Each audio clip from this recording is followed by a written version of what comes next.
본 방송에서 제공하는 투자 정보는 투자 판단에 대한 조언입니다. 방송에서 제공하는 주식의 가치, 가격 상승 및 가격 하락에 대해서는 방송사에서 보장하지 않습니다.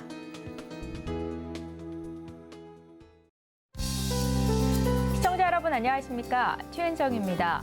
지난 주말 미국 뉴욕 증시가 아마존의 어닝 쇼크로 인해서 빅테크 기업들의 주가가 하락세가 깊게 나오면서 3대 지수가 모두 급락세를 나타냈습니다. 오늘 국내 증시도 영향을 받아서 양지수가 모두 하락세를 나타내는데요. 다만 코스피가 전거래일 대비해서 0.3% 하락, 코스닥이 0.5% 하락하는 등 낙폭은 다소 제한이 되는 분위기입니다. 잔인한 4월이 가고 5월이 왔습니다. 앞으로의 투자 전략은 어떻게 가져가면 좋을지 오늘도 끝까지 저희와 함께 하시면서 이기는 투자 전략 짜보시기 바랍니다. 저희 방송은 유튜브를 통해서도 참여가 가능합니다. 서울경제TV 검색하고 들어오셔서 시장과 관련한 궁금증 남겨주시면 반영해서 답변 도와드리도록 하겠습니다. 저희 방송에서 제공하고 있는 정보는 투자 판단에 대한 조언입니다. 해당 주식의 가치나 수익률을 보장하고 있지는 않습니다. 또한 서울경제TV와 서울경제신문은 당사의 브랜드입니다. 서울경제증권TV와는 무관하며 기타 유사 명칭에도 주의해 주시기 바랍니다. 5월 2일 월요일이죠. 오늘장 내일장 바로 시작합니다.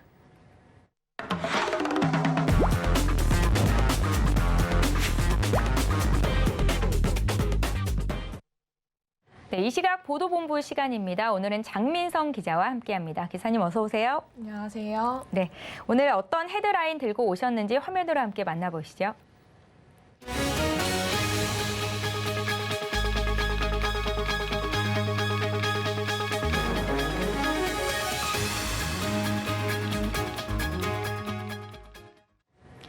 네, 실외 마스크 해제로 엔데믹에 대한 기대감이 더욱 커지고 있습니다. 소상공인 경기 전망이 약 4년 만에 최고치를 기록했다고요? 네, 그렇습니다. 이달 소상공인 경기 전망이 대폭 개선되면서 4년 1개월 만에 가장 높은 수준을 기록했습니다. 소상공인 시장 진흥공단에 따르면 소상공인의 5월 전망 경기 지수는 전월 대비 10.8%포인트 오른 101을 기록했습니다. 이는 2018년 4월 전망치 이후 4년 1개월 만에 가장 높은 수준인데요. 이번 조사는 지난달 18일부터 22일, 5일 동안 소상공인 2,400명을 상대로 조사가 진행됐습니다. 통상 BSI가 100 이상이면 경기가 호전될 것이라고 보는 사람이 100 미만이면 악화될 것이라고 보는 사람이 더 많다는 의미입니다. 이 지수가 기준점인 100선을 넘은 것 역시 4년 1개월 만인데요. 약 4년 만에 경기 악화보다 호전을 전망하는 소상공인이 더 많아진 겁니다.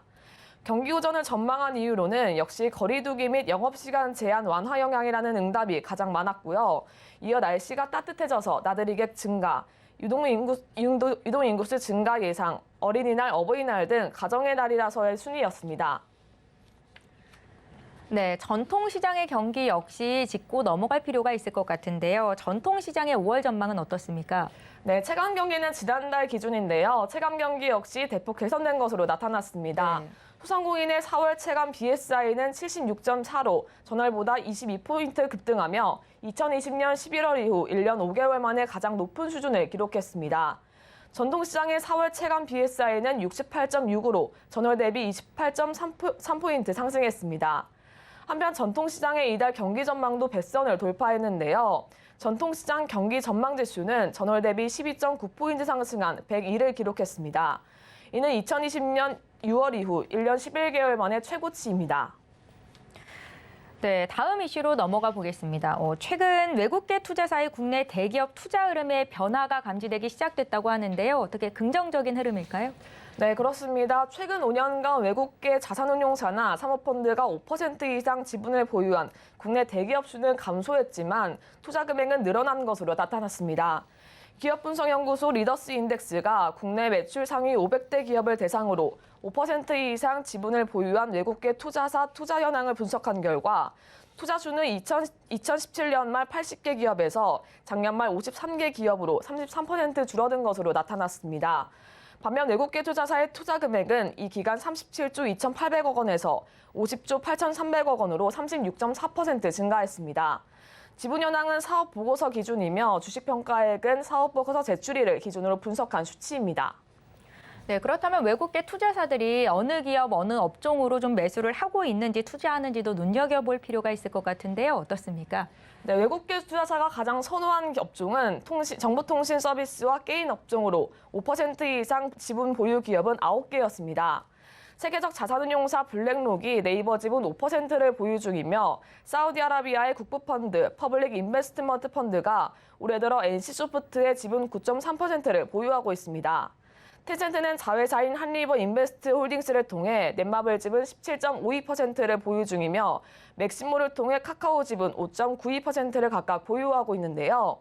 텐센트는 투자 자회사 이미지 프레임 인베스트먼트를 통해 13.56%의 크래프톤 지분도 가지고 있습니다. IT 서비스 게임 업종 다음으로 외국계 투자사에 관심이 많은 곳은 보험 업종으로 5% 이상 보유 지분 기업이 6개로 파악됐습니다. 필델리티 펀드가 DB손해보험 지분 10.24%, 현대해상 지분 7.46%를 각각 보유 중입니다. 네, 이제 마지막 이슈 보겠습니다. 614억 원의 횡령이 발생한 우리은행 이야기를 빼놓을 수가 없겠죠. 금융감독원이 이 우리은행에 대해서 11번이나 검사를 했는데 횡령 정황을 전혀 예측하지 못했던 것으로 나타났다고요? 네, 그렇습니다. 우리은행 직원의 614억 원 횡령이 발생한 기간에 금융감독원이 우리은행에 대해 11번이나 검사했지만 이런 정황을 전혀 적발하지 못했던 것으로 확인됐습니다. 금감원은 2012년부터 2018년까지 우리은행에 대해 일반은행 검사국, 기획검사국, 은행 리스크 업무실, 외환감독국, 금융서비스 개선국, 연금금융실 등을 동원해 11차례 종합 및 부분 검사를 진행했는데요. 이 기간 횡령 사고를 일으킨 우리은행 직원은 구조 개선이 필요한 기업을 관리하는 기업개선부에 일하면서 2012년부터 2018년까지 6년간 3차례에 걸쳐 614억 원을 인출해 갔습니다. 금감원은 총 11차례 검사에서 우리은행의 부동산 개발금 심사 소홀로 인한 부실 초래, 금융실명거래 확인 의무 위반 등을 적발하는 데 그쳤습니다. 우리은행은 2013년 검사를 받아야 했지만 민영화 매각설로 미뤄졌으며 2014년에는 검사 범위가 축소된 종합 실태평가로 바뀌었습니다. 2016년과 2018년에는 경영 실태를 평가받았지만 금감원과 은행 모두 범행을 포착하지 못했습니다. 2015년 검사에서는 우리은행 도쿄 지점이 2008년 4월 말부터 2013년 6월 중순까지 타인 명의로 분할 대출하는 등 111억 9천만 엔의 여신을 부당하게 취급한 내부 통제 문제를 적발해 제재했지만 정작 국내 직원의 600원대 횡령은 찾지 못했습니다. 아울러 금감원은 지난해 말부터 올해 초까지 우리은행에 대한 현장 종합감사를 했는데도 이번 사안을 사전에 발견하지 못했습니다. 네, 거액의 횡령건을 적발하지 못한 이 금감원에 대해서 비난의 목소리도 커지고 있던데요. 앞으로의 흐름은 어떻게 흘러갈까요? 네, 그렇습니다. 우리은행 직원의 거액 횡령건을 적발하지 못한 금감원을 놓고 금융권 일각에서는 검사 무용론까지 나오고 있습니다. 정응보 금감원장이 직접 나서서 검사 시스템을 점검하겠다고 공언했습니다. 정은보 원장은 지난달 29일 외국계 금융사 최고 경영자 간담회를 마친 뒤 그동안 금감원이 검사나 감독을 통해 우리은행 직원의 횡령 사건을 적발하지 못한 이유에 대해서도 조사하겠다고 말했습니다. 금감원 관계자는 이번 우리은행 횡령 사고를 금감원 검사나 회계법인의 외부 감사로 왜 발견할 수 없었는지에 대한 사실관계를 파악해 보겠다고 말했습니다. 하지만 금감원 내부에서는 억울하다는 분위기가 적지 않은데요. 금감원의 검사 자체가 모든 걸 들여다보는 게 아니라 기본 검사 시스템에 따라 샘플링해서 보는 게 일반적이기 때문입니다. 더군다나 은행 직원이 서류를 위조했을 경우에는 문제점 등을 더욱 파악하기 힘들고 부분 검사의 경우 해당 업무 영역에 대해서만 검사를 하기 때문에 다른 쪽 업무를 문제점을 찾아낼 수 없다는 설명입니다. 금감원 관계자는 현실적으로 금감원이 검사를 통해 모든 개별 거래의 실제 존재 여부를 확인할 수 없다면서 추정하건대 횡령한 우리은행 직원은 상당히 오랫동안 업무를 담당하면서 고의로 부정한 방법을 통해 은폐했을 것이라고 설명했습니다. 네, 수사가 한창 진행 중인 만큼 결과도 지켜봐야 할 것 같습니다. 오늘 이야기 여기까지 듣겠습니다. 보도본부의 장민성 기자와 함께했습니다. 고맙습니다. 네, 2시 현재 시장 흐름 분위기 보고 오겠습니다. 김혜영 캐스터가 준비하고 있습니다. 안녕하십니까. 캐스터 김혜연입니다. 오늘 우리 양대시장은 전 거래일에 나타났던 미증시 급락에 영향을 받으면서 출발을 했습니다. 또 이번 주에 FOMC가 예정이 되어 있는 만큼 경계심도 큰 상황이고요. 여기에 또 주요 빅테크 관련주들의 실적 우려에 미증시와 국내 증시 모두 투심이 다소 약화가 된 모습이 포착되고 있습니다. 그럼 이 시각 지수 상황부터 살펴보겠습니다. 네, 오늘 코스피 지수는 하락 출발을 했습니다. 오전장 한때 2,670포인트를 이탈하기도 했는데요. 오후장에 소폭이나마 회복을 해주고 있죠. 현재 0.36% 내린 2,685포인트대에서 거래되고 있습니다. 네, 이어서 코스닥 지수도 확인해 보시죠. 네, 코스닥 지수도 마찬가지로 하락 출발을 했습니다. 오후장에 소폭이나마 회복을 해주고 있는데요. 현재는 0.51% 하락세가 보여지고 있고요. 오늘 코스닥 시장에서는 시가총액 상위 종목단을 살펴보면요. 에코프로와 에코프로 BM을 제외하고선 대부분의 종목들이 또 파란불을 켜고 있습니다. 이어서 수급도 확인해 보시죠.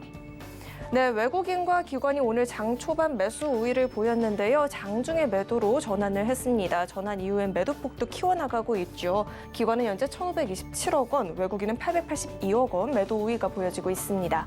이어서 코스닥의 수급 상황도 확인해 보시죠.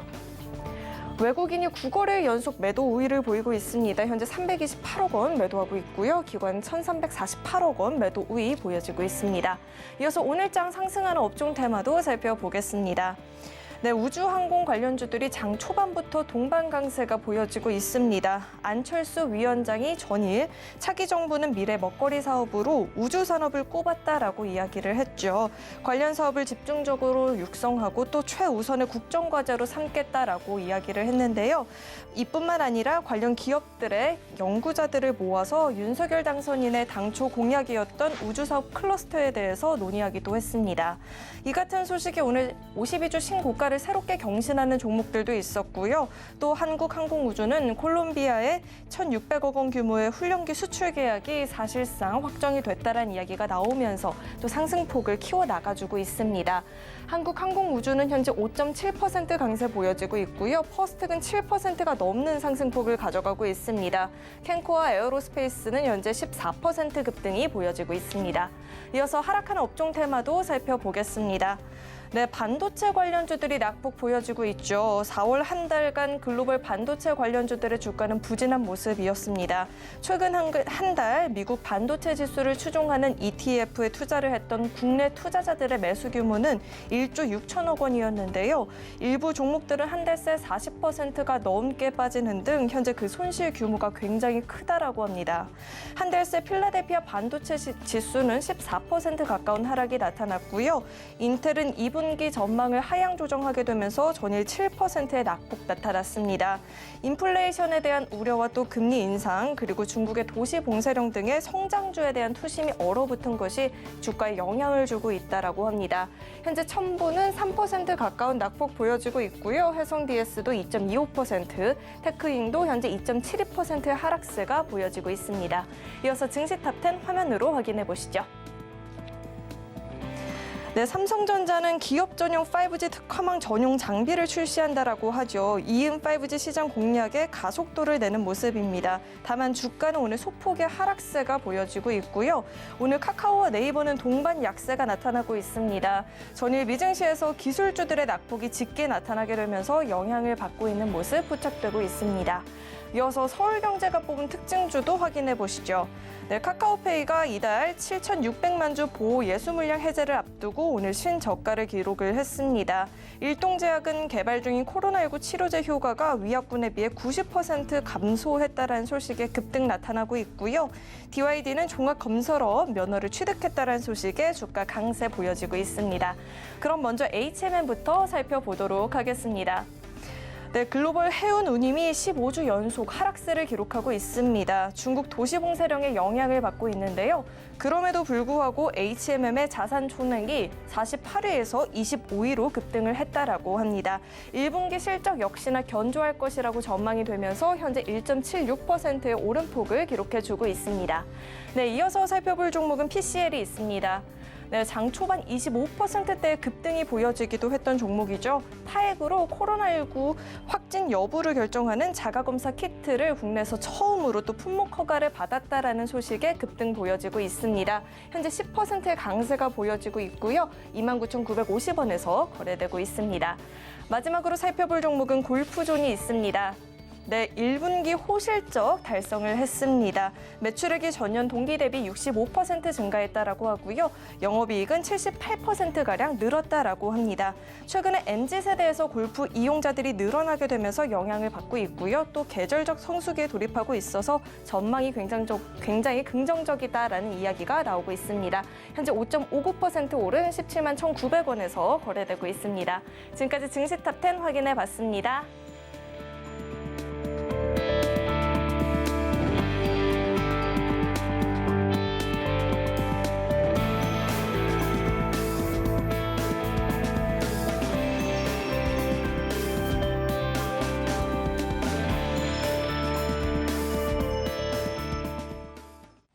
네, 외국인과 기관의 수급 상황 살펴보는 수급 포착 시간입니다. 오늘 메리츠증권 강남금융센터의 정영훈 과장 연결해 보겠습니다. 과장님 안녕하세요.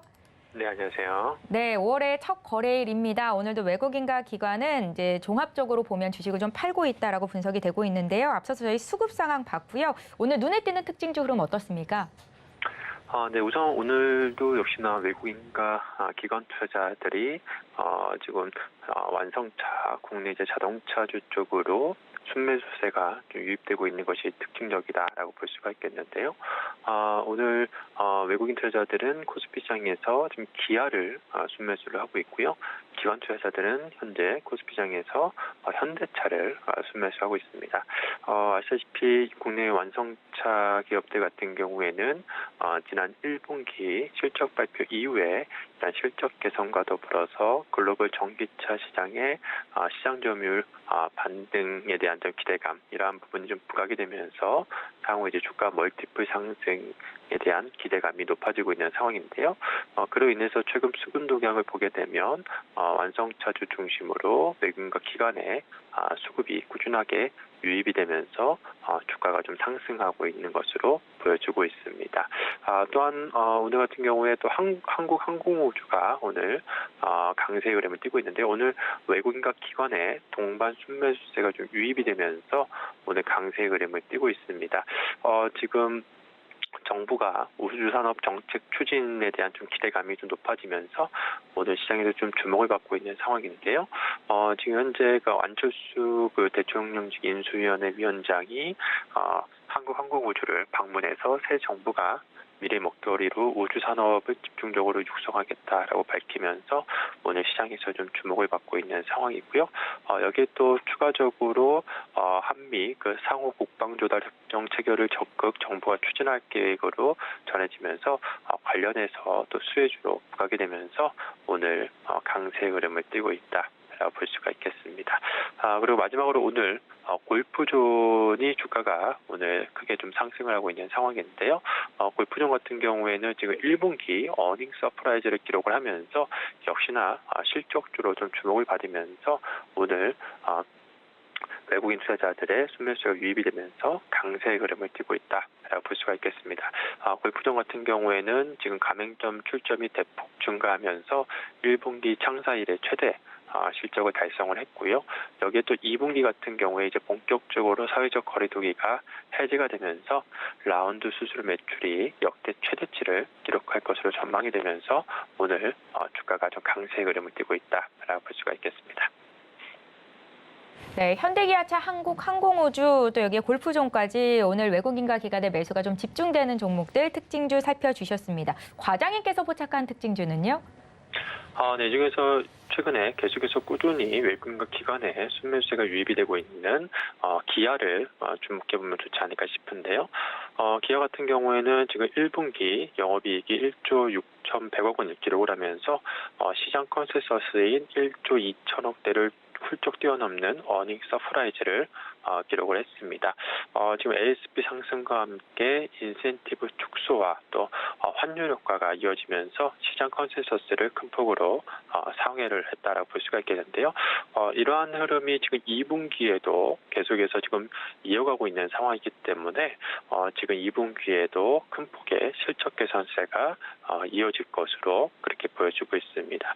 지금 현재 재고 수준도 굉장히 지금 낮은 수준이고요.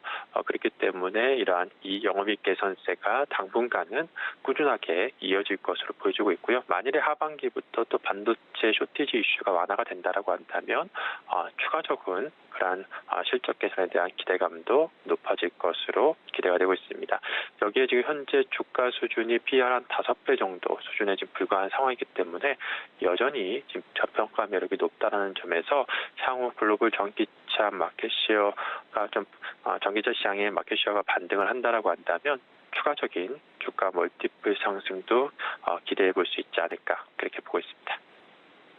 예, 지난 3월에 주가 6만 원대까지 떨어졌었던 기아가 어느덧 8만 4천 원 선까지 올라왔습니다. 2분기에도 실적이 기대된다라는 코멘트 덧붙여주셨고요. 지금까지 메리츠증권 강남금융센터의 정영훈 과장과 함께했습니다. 고맙습니다. 네, 고맙습니다. 네, 저희 마켓 로드맵으로 바로 이어가겠습니다. 시장을 주도하는 업종과 이슈에 대해서 심층 분석하는 시간인데요. 오늘 월요일이죠. YG경제연구소 차영주 소장 오셨습니다. 안녕하세요. 안녕하십니까? 네, 바로 질문 드릴게요. 네. 최근 한국 원화를 비롯해서 위안화, 엔화 등 아시아 주요국 통화가 맥을 묻히고 있는데요. 아시아 주요국 통화 흐름부터 좀 봐주시겠어요? 그리고 환율하면 어렵다라고 생각하시는데 일단 간단하게 개념부터 좀 말씀드리도록 하겠습니다. 네. 지금 이제 우리가 그러니까 이제 환율이라는 것은 한 나라의 체력을 나타내는데 강하다, 약하다 이건 뭐 여러분들이 오죠. 강하면 어떻게 되는 거죠? 강하면 우리 이제 쉽게 얘기하면 원화 기준으로 봤을 때 지금 1,270원, 80원까지 올라가는데 네. 이거는 1,200원 정도 기준으로 봤을 때 1,270원은 약한 겁니다. 그러니까 환율이 이제 우리가 더 많은 돈을 줘야 상대국 환율, 그러니까 기준 통화인 달러를 기준으로 두면 우리나라 돈을 더 줘야 달러 1달러를 살 수 있다라고 보면 우리나라 통화가 약한 거죠. 근데 만약에 1,200원, 1,100원을 떨어지면 달러 대비해서 우리가 강한 거죠. 그럼 이게 우리가 원화가 강하다 이렇게 네. 지금 얘기하는 겁니다. 그러면 지금 우리가 원화가 1,200, 1,300원까지 흘러간다라면 원화 약세, 달러 강세 이렇게 표현을 좀 드릴 수가 있죠. 네. 근데 지금 이제 달러가 강세를 보이고 있고 신흥국, 우리나라 비롯한 아시아국들이 약세를 보이고 있죠. 그 이유는 뭐냐면 지금 미국 같은 경우 경제가 굉장히 활발하게 살아나고 있습니다. 물론 우리나라 경제도 지금 뭐 실적만 놓고 보면 우리나라 경제가 더 좋죠. 우리 경기 민감주들 실적 좋고 미국은 테크주들이 떨어지고 있는데 문제는 뭐냐면 지금 5월 달 이번 주에 이제 FOMC 회의 결과가 열리죠. FOMC 회의 결과에서 지금 우리가 우려하는 게 뭐죠? 미국의 금리 인상이라든지 아니면 QT 결국 자금의 회수 이게 일어나는 거죠. 예. 금리가 올라간다라는 것은 가치가 올라간다라는 거죠. 그렇죠. 우리가 이제 우리나라 여러분들이 예금을 들을 때 금리가 뭐 채권 금리가 2%다 보다 4%면 4% 가치가 더 높아지는 거 아니겠습니까? 그게 지금 달러 가치가 올라가다 보니 달러가 이제 금리를 인상하게 되면 달러 수요가 늘어날 것이죠. 수요가 늘어난다는 건 그만큼 가치가 올라간다는 얘기죠. 그러면 달러가 강하게 되고 우리나라라든지 신흥국 그 가치가 약세를 보이고 있다. 이렇게 지금 여러분들 이해하시면 될 것 같습니다. 네. 강달러 현상이 강해지면서 네. 경제 성장이 좀 둔화되는 양상까지 나타나고 있는데요. 특히 환율의 경우에 우리나라 1,300원까지 돌파 가능성이 점쳐지면서 네. 한미 통화 스와프가 필요하다라는 목소리도 높아지고 있다고 하더라고요. 어떻게 보십니까? 이게 결국 상대적인 개념인데 이제 환율이라는 게 뭐 상대적으로 움직이는 건 사실입니다. 달러 대비해서 원화가 움직이건 원화 대비 달러가 움직이는 건데 가장 중요한 것은 우리가 이제 우리 체력으로 이게 움직여줘야 되는데 네. 지금 우리 체력과 상관없이 미국이 금리를 올리는 대세 금리 상승기에 접어들지 않았습니까? 그러다 보니까 달러가 무조건 강해지는 거죠. 그러니까 상대적으로 무조건 약해지는 겁니다. 그렇기 때문에 지금 우리가 자금 유출을 대비하기 위해서 우리나라 쪽에서도 금리를 올려야 되는 형평성을 올리는 거죠. 이게 무슨 얘기냐면 여러분들이 글로벌 투자자라고 한번 생각해 보십시오. 전 세계 투자하는 투자자예요. 근데 미국의 금리가 2%고 한국의 금리가 2%예요. 그럼 어디 투자하실 거죠? 미국에 당연히 미국이죠. 그렇기 때문에 미국은 또 계속해서 금리를 올리겠다는 거 아니겠습니까? 그러면 우리나라 입장에서 자금이 뭐 전 세계에서 돌아다니는 자금이 어마어마하니까 한국에 있던 자금이 미국으로 들어갈까요? 안 들어갈까요? 당연히 들어가게 되죠. 그러면 원화는 한국을 팔아야 되니까 원화는 약세가 되고 달러는 사야 되니까 달러 강세는 더욱더 이루어지는 거죠. 이게 고착화되는 거죠. 그러면 이게 안 좋게 되는 건데 그거를 방지하기 위해서 우리나라는 뭘 해야죠? 미국보다 금리를 더 올려야죠. 미국이 2%면 우리 최소한 3%인지 4%를 줘야 그래도 코리아라는 나라가 불안하긴 하지만 그래도 이자를 좀 더 주니 코리아에 머물자라는 개념 아니겠습니까? 네. 그래서 지금 이제 우리도 금리 인상 서둘러야 되는데 자, 본론 돌아와서 통화 스와프 얘기가 나왔습니다. 통화 스와프 얘기는 지금 여기서 저는 뜬금없는 얘기다라고 말씀드릴 수가 있겠어요.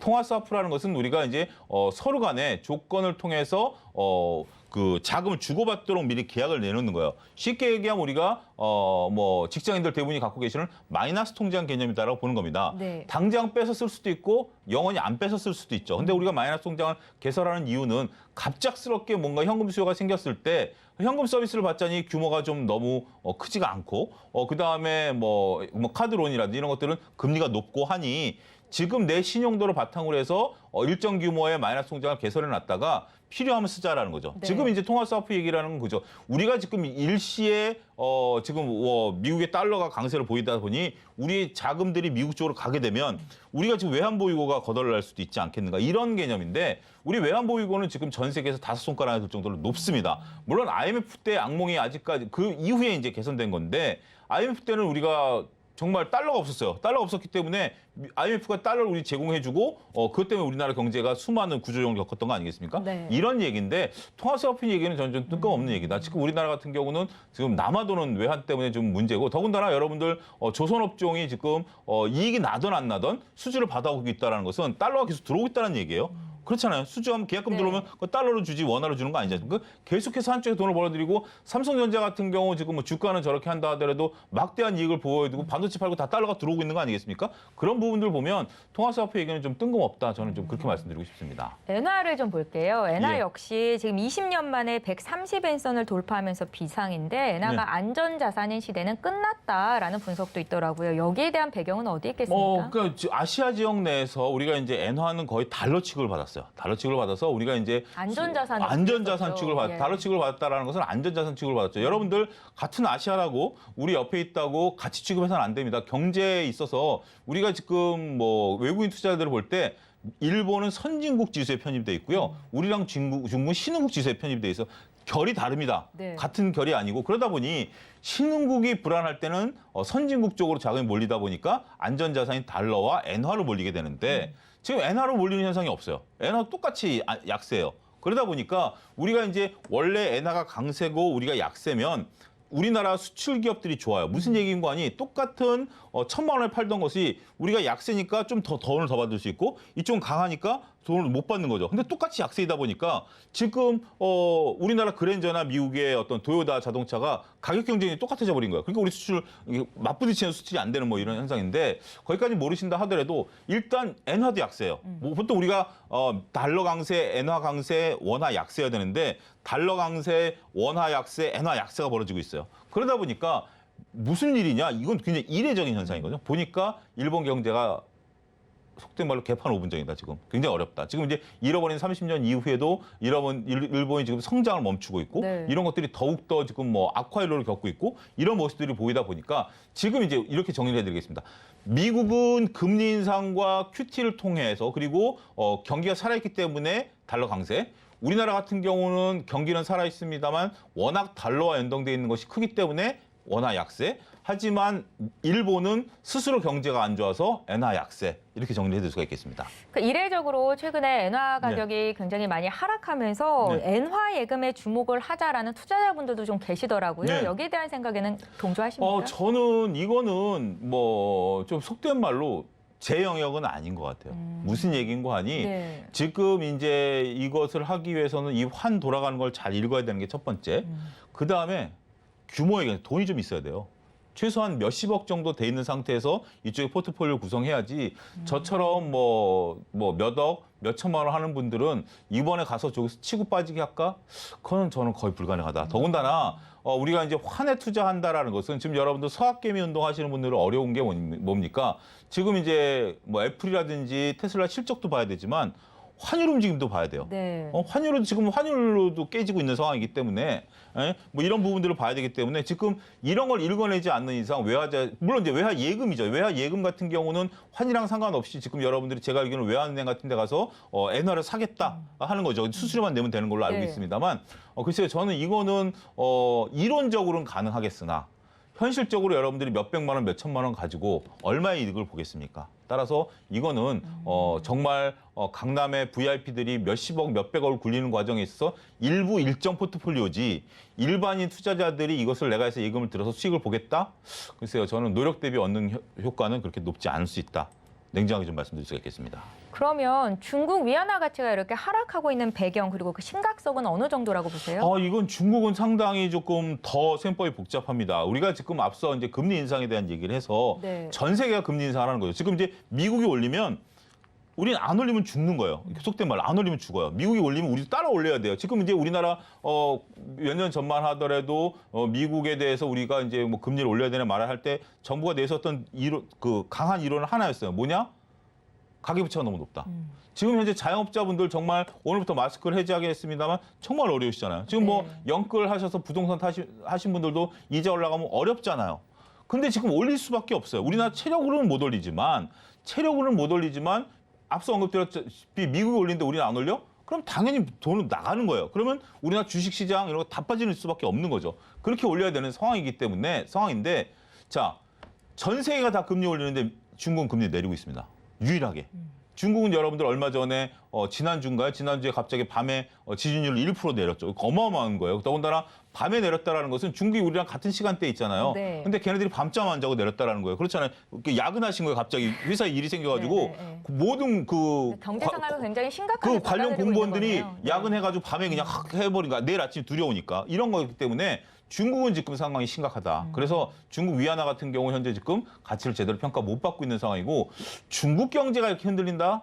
우리나라도 상당히 좀 좋을 리 없죠. 아무래도 물론 이제 뭐 글로벌 산업이라는 게 영향성들이 전체적으로 다 있긴 하겠습니다만 중국이 흔들리고 있는 가운데서 우리나라 주식시장이 그나마 지금 경기 민감주들이 빚을 보고 있는데 과연 그 빚을 잃어갈 가능성에 대해서도 네. 좀 우려를 해야 된다. 저는 그렇게 좀 말씀드리고 싶습니다. 중국 경제가 심각하다라는 말씀을 주셨습니다. 뭐 위안화 추가적인 하락세를 우리가 예견하지 못할 상황은 전혀 아닌 것 같은데요. 네. 앞으로 우리 증시에는 어떤 영향이 있을지 5월 투자 전략과 함께 좀 말씀 부탁드릴게요. 일단은 지금 뭐 이런 것들 저런 거 생각하면 머리 아픕니다. 정말 이 머리 아픈 게 4월부터 머리 아팠을 텐데 제가 4월 달에도 서울경제에서 말씀드렸는데 너무 머리 아파하지 마세요. 네. 이거는 저도 모르겠어요. 이번 주 더군다나 우리가 5월 5일 어린이날 즐겁게 쉬고 나면 여러분들이 가장 걱정해야 될 게 뭐죠? 5월 5일 어린이날 아침에 FOMC 결과겠죠. FOMC가 이제 열리겠죠. 네. 그리고 근데 전 참 다행스러운 게 미국 같은 경우 FOMC가 이제 빅스텝을 뭐 밟을 가능성 다 알죠.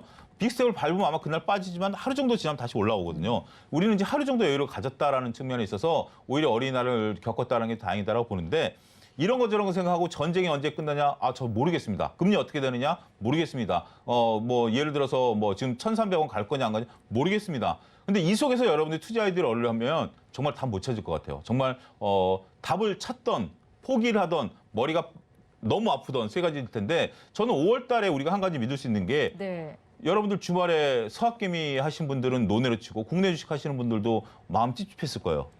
미국이 4% 빠졌으니까. 근데 우리 주식 지금 1%도 안 빠지잖아요. 생각보다 강하죠. 생각보다 강한 게 아니라 제가 말씀드렸잖아요. 강하다. 네. 미국은 미국이고 미국은 테크주들이 이제부터 빠지기 시작하는 거기 때문에 미국하고 연관 짓지 마십시오. 왜냐하면 미국과 연관 지켜야 되는 건 우리나라 네이버입니다. 네이버 계속 빠지잖아요. 네이버는 미국과 연관시키지만 우리나라 현대기아차 올라갔잖아요. 실적 좋잖아요. 이런 부분들을 보게 된다면 저는 5월 달에 2,600 더욱더 확신이 들 것으로 보여지고요. 서로 깬다 하더라도 금방 올라올 것으로 보여지고요. 네. 여러분들이 긴 호흡으로 제가 앞서 언급했던 너무 지금 그런 것들 생각하면 답이 안 보이지만 긴 미래를 보면 자 이런 것 다 반영하고도 우리가 2,600을 안 깨네? 그럼 어떻게 되겠지? 가을에 어떻게 되겠지? 가을에는 뭐가 갈까? 지금 금리 인상의 수혜주가 갈까? 전쟁 수혜주를 따라갈까? 그럼 그런 거 말고 뭘 가지? 지금 항공우주 같은 경우 꾸준히 가죠. 항공청 생기죠. 여러분들 그 소식 잘 귀담아 들으시는 네이버 카카오 보지 마시고 야 항공우주청이 되고 이번에 누리호 2호에는 인공위성이 탑재된대. 그거 성공하고 나면 다른 나라들이 우리나라 인공위성을 의뢰하지 않을까? 이런 것들 여러분들 고민해 보시고 지금 현재 오늘 자료 보니까 연기금들이 4월 들어서 순매수로 전환했는데 매도 한정 보니까 네이버 카카오 매도했어요. 4월 달에. 그거 사면서도. 네. 근데 사는 거 보면 2차전지 셀들, 기아 이런 것도 샀어요. 그런 거 보면 연기금도 이제 포트폴리오 조정을 하는구나. 야, 2차전지는 우리의 미래 아니야? 어차피 이 시장 열리는 거 아니야? 그런 식들의 아이디어를 본다면 저는 5월부터 더욱더 차별화가 두드러질 가능성이 높지 않겠는가 말씀드릴 수가 있겠습니다. 네, 아시아 주요국 통화가 약세를 보이고 있어서 앞으로 투자 전략 어떻게 가져가야 될지 여쭤봤는데요. 너무 빠지고 있는 종목들에 집중하기보다는 앞으로 오를 만한 종목들, 이슈가 나오는 종목 쪽으로 공부를 더 열심히 해보면 좋겠다라는 생각이 드는 인사이트를 주는 말씀이셨습니다. YG 경제연구소의 차영주 소장과 함께했습니다. 말씀 잘 들었습니다. 감사합니다.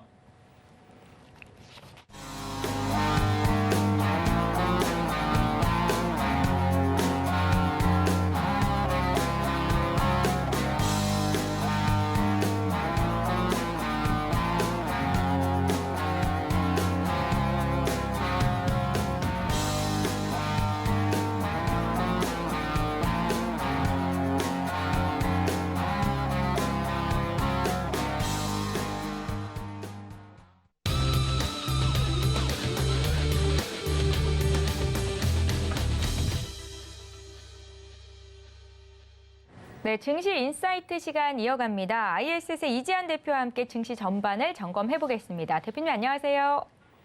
예, 안녕하세요. 이지현입니다. 네, 반갑습니다. 글로벌 증시 그야말로 잔인한 4월을 보냈습니다. 4월 한 달 동안 시가총액이 8조 원 가량이나 증발이 됐는데요. 지난 주말에 미국 증시 역시 큰 폭으로 급락이 나왔었죠. 흐름 어떻게 보셨는지 먼저 부탁드릴까요? 말씀. 예, 아마 이제 미국이 금요일 날 나스닥이 4% 넘는 폭락을 했기 때문에 아마도 이제 우리 증시 많이 걱정을 하셨을 것 같은데 사실 이제 실적 시즌은 그렇게 우리가 미국 시장과 커플링 되진 않습니다. 특히 지금이 팬데믹에서 엔데믹으로 넘어가는 분기점이기 때문에 디커플링이 좀 강하게 나올 수 있는데요. 그 4월 달에 미국 증시가 큰 폭으로 하락했던 이유는 파월 의장의 일단 발언이었습니다. 그러니까 파월 의장이 이번 달 5월 달에 50bp 빅스텝과 양적 긴축에 대한 부분을 구체적인 스케줄을 언급하면서 시장의 하방 압력을 받기 시작했고 여기에 이제 조금 더 시장에 가장 크게 충격을 줬던 부분은 결국 실적 발표인데 거기서 가장 중요한 부분은 지금 보시면은 팬데믹에서 큰 수혜를 받았던 종목들이 실적 발표를 하면 미국 시장이 어김없이 큰 폭락을 합니다. 이번에 그 4월달에 넷플릭스가 실적 발표했을 때도 그랬고 지난 금요일 날 아마존의 실적 발표 이후에도 그랬는데요. 이 넷플릭스와 아마존의 가장 큰 특징은 팬데믹 기간 동안 가장 크게 수혜를 받았던 종목들 중에 하나라는 것이죠. 결국 지금 현재 시장은 팬데믹에서 엔데믹으로 넘어가는 그 가도기에서 실적 발표를 기점으로 해서 종목 자체의 포트가 완전히 교체되는 시기에 들어와 있다 이렇게 좀 보셔야 되고 바로 이제 그런 부분들은 기존에 ETF 쪽으로 유입됐던 펀드 자금들이 팬데믹에서 이번 실적 발표를 전후로 해서 급격히 이탈하고 있고 엔데믹 쪽으로 유입되고 있다라는 어떻게 보면 팬데믹에 그 포지션을 맞추고 있는 분들한테는 굉장히 잔인한 4월달이었고 엔데믹에 포커스를 맞추고 있는 분들에게는 그래도 희망을 가질 수 있는 어떻게 보면 유동성 장세가 끝나고 난 이후에 실적의 기점으로 하면서 이 포트가 양극단을 달릴 수 있는 이제 그런 위치에 들어와 있습니다. 이런 부분들이 이제 상당히 제가 4월달에 우려했던 부분 중에 하나인데 왜냐하면 이제 우리 개인 투자가분들은 대부분 아직도 팬데믹에 미련을 못 가지고 있고 이제 그런 종목들이 대다수 포진되어 있는데요. 결국은 이번 그 4월 달에 미국의 실적 발표 시즌 이제 정점을 지났는데 그 과정을 좀 본다면 결국은 이제 1분기 실적보다는 차후의 가이던스, 차후의 실적이 어떨 것이냐라는 부분이 주가의 등락을 좀 판가름하고 있다. 이렇게 보셔야 되고 예를 든다면 넷플릭스 같은 종목도 실적 발표 이후에 거의 한 40% 이상 폭락을 했는데 1분기 실적은 상당히 좋게 나왔습니다. 매출액, 순이익 모두 증가하는 모습이었는데 결국 이제 이 가이던스가 나빠졌다는 부분인데 그런 부분들을 본다면 아마 이제 미국 증시는 지난주까지 해서 빅테크 기업들의 실적 발표가 대부분 이제 마무리되었고 물론 이제 이번 주도 실적 발표가 이어지지만 우리가 이제 우려해야 되는 팬데믹 관련되어 있는 대형 기술주 종목들이 없기 때문에 아마도 이제 이번 주부터는 그 시장이 그 실적 발표에 따라서 폭락하는 그런 움직임은 나오지 않을 것입니다. 다만 이제 3월 4일 그 FOMC 회의 결과에 따라서 빅스텝 이후에 시장이 반응이 어떻게 나오냐 여부가 중요한데 이미 이제 시장이 많이 반영되어 있다라고 본다면 결국 우리가 지금 이제 시장에 주목해야 될 부분은 이 시장 증시 자체의 흐름이 아니라 결국 내가 이제 어떤 곳에 발을 디디고 있느냐, 내가 어떤 곳에 포지션을 구축하고 있느냐에 따라서 성적표가 이제 완전히 달라질 수 있는 시기에 들어와 있다. 이걸 빨리 깨닫는 게 가장 중요한 부분이 될 것이고 특히 이 팬데믹 관련돼 있는 종목들을 가지고 계신 분들은 실적 발표를 전후로 해서 오히려 급락폭이 크기 때문에 이러지도 저러지도 못하는 형국일 수 있는데 오히려 이제 과감하게 엔데믹 종목으로 넘어가야지만 시장의 흐름에 편성할 수 있는 그런 부분이 되겠다. 이렇게 말씀드리겠습니다. 예, 최근에 미국 증시를 중심으로 이 성장주들이 약세장에 진입했다라는 분석들이 나타나고 있습니다. 일각에서는 이 성장주, 기술주의 저가 매수 기회다라는 분석도 있던데요. 의견 어떠신지요?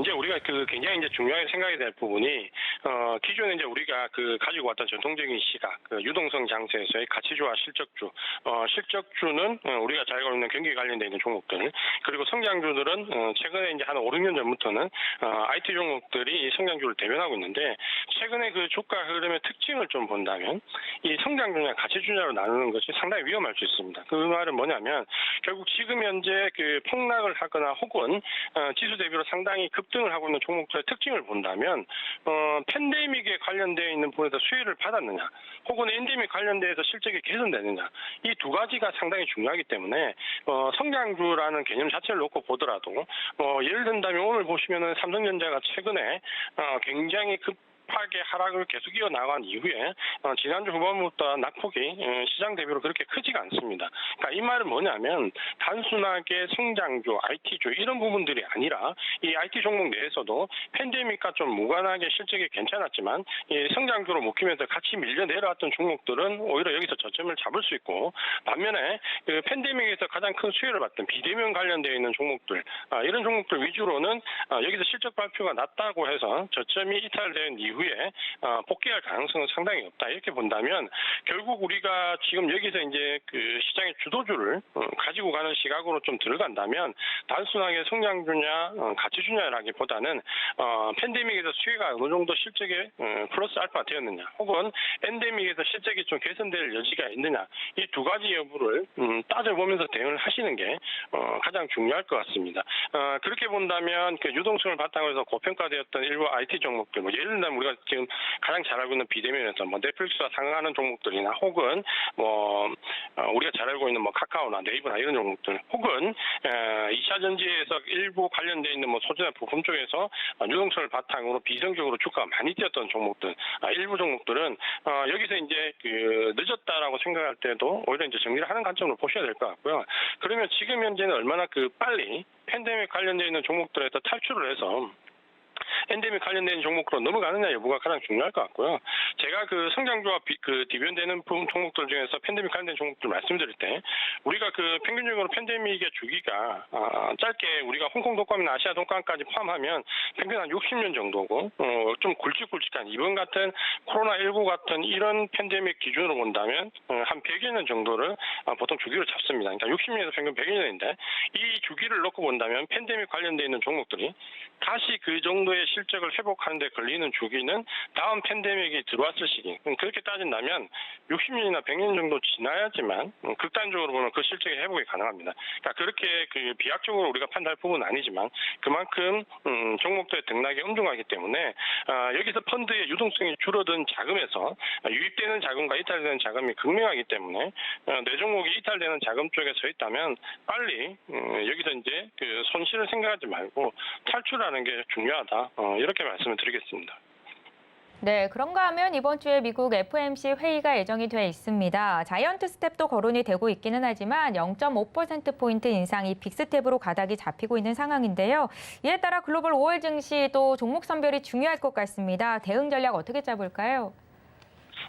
지금 현재 이제 아마 그 시장을 느끼시는 분들의 체감은 상당히 다릅니다. 그러니까 어떤 분들은 좀 전에 보신 것처럼 예를 들어서 그 넷플릭스나 아마존과 같은 종목을 가지고 계신 분들은 정말 이제 공포스러운 장일 수밖에 없고, 오늘도 그 카카오나 네이버를 보시면 3% 이상 이제 급락이 나오는 모습인데, 반면에 이제 엔데믹에서 실적이 탄탄하게 받쳐주는 종목 같은 경우는 사실 지난주에도 크게 밀리지 않았고 오늘도 크게 밀리지 않고 오히려 플러스 되는 모습을 보이고 있습니다. 그러니까 시장에 과연 지금 핵심 모멘텀이 무엇인가라는 부분을 먼저 인지를 해야 되는데, 지금은 누가 뭐래도 실적이고 그다음 주가 영향을 주는 것은 저평가 그리고 엔데믹입니다. 그러니까 이 만약에 엔데믹 관련되어 있는 종목이 실적이 좋아지면서 지금 저평가 영역에 들어와 있다면 금상첨화가 되겠죠. 그러니까 지금 현재 시장의 핵심 모멘텀이 뭔지를 정확하게 알고 거기서 최대한 많은 모멘텀을 보유하고 있는 종목들을 찾아나가는 전략이 지금은 가장 필요하다. 이렇게 좀 보셔야 될 것 같고요. 실적 관련되어 있는 그 엔데믹 관련된 종목들은 여행이나 화장품, 소비, 유통 이런 종목들을 분할로 접근하시는 전략이 유효한데, 어쨌든 지금은 미국 증시가 저점을 확인하는 과정이 있기 때문에 공격적으로 대응하기는 어렵습니다. 그렇게 본다면 실적 개선되어 있는 종목들 위주로 분할로 진입하는 게 가장 지금은 적절한 시점일 것 같고, 우리가 이번에 3월 4일 미국의 빅스텝 이후에 증시가 굉장히 궁금할 건데, 과거의 사례를 보면 우리가 참고할 부분이 있습니다. 뭐냐면 우리가 이전에 직전에 금리 인상 사이클이었던 2015년 전후를 본다면 그 당시에 금리 인상 첫 달에 금리 인상 이후에 다우지수 기준으로 고점 대비 15% 정도 하락을 했습니다. 그러니까 지금 현재 다우지수가 고점 대비로 12% 정도 하락을 했거든요. 그렇게 본다면 지금 이제 가격 조정은 사실 어떻게 보면 거의 막바지 국면에 들어와 있고 최근에 낙폭이 굉장히 크다라고 생각을 하겠지만 과거의 사례를 본다면 아직 그 평균 정도 하락을 했다 이렇게 좀 보셔야 되고 그렇다면 첫 번째 금리 인상 이후에 두 번째 금리 인상이 단행됐던 시기의 주가 흐름은 어땠나라고 본다면 첫 번째 금리 인상 단행 이후에 한 달 동안 15% 하락했던 증시가 이후에 두 번째 금리 인상을 전후로 해서 72% 정도 상승을 했습니다. 이게 이제 직전의 금리 인상 사이클인데 물론 이번에 뭐 그렇게 많이 상승하겠냐라는 부분을 본다 하더라도 어쨌든 금리 인상 두 번째 시기부터 주가가 본격적으로 반등을 시작했다라는 부분은 이전의 금리 인상 사이클에서도 공통적으로 나타나는 현상인데요. 가장 큰 이유가 결국 이 금리 인상이라는 것은 경기가 확장된다라는 가운데 이루어지는 부분이고 이 인플레이션 우려를 낮추는 부분인데 이번에 그 PC부터 해서 여러 가지 지표를 본다면 고점 징후가 상당히 있습니다. 인플레이션. 그렇게 본다면 지금 좀 전에 말씀드렸던 엔데믹 관련되어 있는 종목들이 상당히 주목을 받을 수 있고 그중에서도 실적이 개선되는 종목들 보셔야 되고 또 한 가지는 그 기술주 중에서도 지금 보시면 반도체와 같은 혹은 IT 부품의 일부 종목들을 보시면 이 성장주라는 민명하에 같이 그 밀려 내려왔지만 사실 실적도 좋고 가이던스도 나쁘지 않은 종목들이 IT 종목에 다소 포진되어 있습니다. 그러니까 최근에 이제 미국에서 그 JP 모간에서 이런 종목들 위주로 한번 보시는 게 어떻겠냐는 의견도 레포트도 나오는데 역시 이제 저도 마찬가지로 이런 시장에 밀려서 같이 성장주라는 개념으로 밀려 내려왔던 IT 종목들 중에서 반도체와 IT 부품 일부는 반드시 이 분할 진행 관점으로 좀 보시는 게 좋을 것 같고 반면에 이런 경기 관련돼 있는 실적 개선 종목들 낙폭이 컸던 일부 IT 반도체 일부 종목들 위주로 선별적으로 분할 진입을 보되 그 좀 전에 말씀드린 것처럼 그 팬데믹 관련된 종목들은 지금 현재 대부분의 개인 투자자분들께서 평균적으로 마이너스 한 30%대 이상 지금 손실을 겪고 있을 겁니다. 그러니까 이미 마이너스 30%가 넘어가면 거의 이제 그 손절을 하지 못하는 경우가 많은데 이번에는 예외적으로 꼭 그 교체를 하셔야 됩니다. 왜냐하면 팬데믹이라는 그 우발적인 부분에 대한 그 증시에 대한 반응은 항상 연속적으로 이루어지지 않습니다. 과거의 사례를 보더라도 그렇게 본다면 여기서 만약에 내가 30% 정도 손실이 나 있는데 이걸 본전이 될 때까지 기다리는 것과 그 30% 손실난 계좌를 가지고 엔데믹이나 시적 개선 종목으로 교체를 했을 경우 적어도 올해 안에 그 본전 이상의 회복을 하고 플러스로 전환시킬 수 있는 여지가 있습니다. 그러니까 시장은 그만큼 지난 7월 달 이후에 낙폭이 컸지만 거기에 대한 또 반대급부의 상승은 나올 수 있는 시기입니다. 그렇게 본다면 이 분기점에서 내가 어떻게 대응을 하느냐에 따라서 그동안 겪어왔던 어려움을 계좌를 회복할 수도 혹은 이 손실을 그대로 계속 안고 갈 수도 있습니다. 그러니까 지금은 그러한 부분에 대한 결단을 내려야 될 시기이기 때문에 팬데믹 관련되어 있는 종목들은 가감하게 엔데믹 실적 개선 관련된 종목으로 교체를 하고 삼성전자를 비롯해서 대형주와 관련되어 있는 부분들은 지금 여기서 그 반등을 활용해가지고 정리라는 관점이 아니라 장기간 보유하시는 분들이라면 분할로 계속해서 적립해서 모아가는 전략으로 보시는 전략도 좋다 이렇게 보시고 추가적으로 여기서 이제 자동차 관련된 종목들도 이제는 저점 관점에서 조금씩 접근할 수 있는 그 시기가 좀 무르익었습니다. 그렇게 본다면 이제 우리가 크게 방향은 두 가지 실적 개선되는 엔데믹 관련된 종목들을 모멘텀으로 단기간에 수익 거래로 좀 쫓아갈 수 있는 부분과 그동안 낙폭이 컸고 실적이 좋았던 IT나 자동차 관련되어 있는 종목들 일부 특히 반도체 관련된 종목들 일부로 저점 분할 매수한 두 가지 전략 이걸 병행해서 보시면 될 것 같습니다. 네, 지금은 실적이 좋고 또 저평가되어 있는 종목들을 봐야 한다라는 언급과 함께 시장이 팬데믹에서 엔데믹으로 넘어가고 있는데 미리 엔데믹 쪽으로 시선을 돌린 투자자분들 5월 달에 웃을 수 있는 장이 올 것이다. 투자 전략까지 구체적으로 세워주셨습니다. 증시인사이트 ISS의 이지환 대표와 함께했습니다. 고맙습니다. 고맙습니다. 예, 오늘장, 내일장, 오늘 저희가 준비한 소식은 여기까지입니다. 저희 방송에서 제공하고 있는 정보는 투자 판단에 대한 조언입니다. 해당 주식의 가치나 수익률을 보장하고 있지는 않습니다. 또한 서울경제TV와 서울경제신문은 당사의 브랜드입니다. 서울경제증권TV와는 무관하며 기타 유사 명칭에도 주의해 주시기 바랍니다. 오늘장, 내일장은 여기서 마치고요. 잠시 뒤 마감 임박 60분의 승부로 돌아오겠습니다. 고맙습니다.